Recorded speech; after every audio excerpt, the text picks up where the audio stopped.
ایران ایک داغ بدنما۔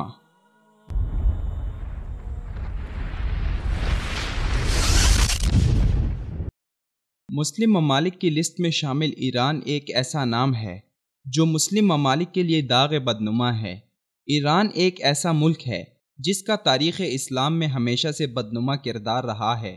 ابتدائے اسلام میں جب نبی کریم صلی اللہ علیہ وسلم نے مختلف حکمرانوں کے نام خطوط ارسال کیے تھے، ان خطوط میں سے جس خط کی بے حرمتی ہوئی تھی وہ بھی ایران کے حاکم نے کی تھی، اور آج تک اسلام کے لبادے میں مسلم ممالک کے اندر تخریب کاری میں ایران پیش ہے۔ 1979 کے ایرانی خمینی انقلاب کے بعد سے ایران نے مسلم ممالک میں جس نہج پر غنڈہ گردی اور تخریب کاری شروع کی ہے، اس کا اندازہ صرف حجاز مقدس کے تقدس کو پامال کرنے کی جو مذموم کوششیں کی گئی ہیں ان سے بخوبی لگایا جا سکتا ہے۔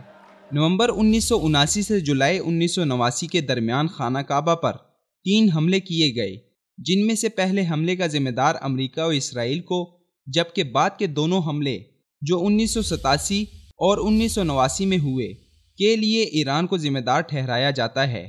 پہلے حملے میں مقامی افراد کا ایک ایسا گروہ ملوث تھا جو سعودی عرب میں ایران اور مغربی آقاؤں کے اشاروں پر شر اور فساد پھیلانے میں مصروف عمل تھا۔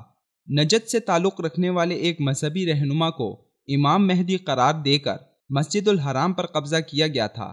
اسے سب سے شدید حملہ کہا جا سکتا ہے کہ جس کے خلاف کارروائی میں 127 سعودی فوجی شہید ہوئے اور 451 زخمی ہوئے تھے۔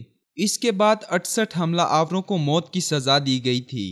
1987 میں ایران کے حاجیوں کی جانب سے مکہ اور مسجد الحرام کے اطراف میں شدید ہنگامہ آرائی کی گئی تھی۔ اس تمام ہنگامہ آرائی کے دوران 400 سے زائد افراد ہلاک ہوئے، جن میں اکثریت ایرانی حاجیوں کی تھی، 85 پولیس اہلکار، جبکہ 42 افراد کا تعلق مختلف ممالک سے تھا۔ 1989 میں حج کے موقع پر 2 بم دھماکے کیے گئے۔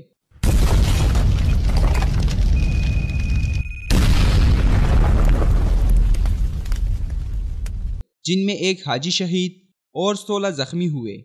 ان بم دھماکوں کے مجرم شیعہ تھے، جن کی تعداد 16، تعلق کویت سے، اور ان کی پشت پناہی براہ راست ایران کر رہا تھا۔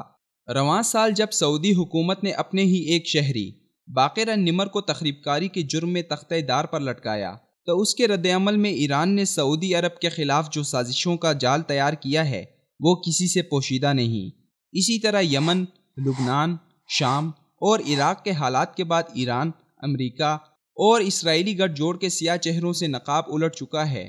سعودی عرب کے 3 اطراف میں جو آگ بھڑکائی جا چکی ہے وہ ایران اور خمینی کا پرانا خواب تھا، جس کے لیے ایران، امریکہ اور اسرائیل کی گود میں پل رہا ہے، جبکہ عالم اسلام کے حکمران ان تمام حقائق کو پس پش ڈال کر ایران کو مسلم ممالک کی صف میں جگہ دے کر ایران کو آستین کے سانپ کی طرح پال رہے ہیں۔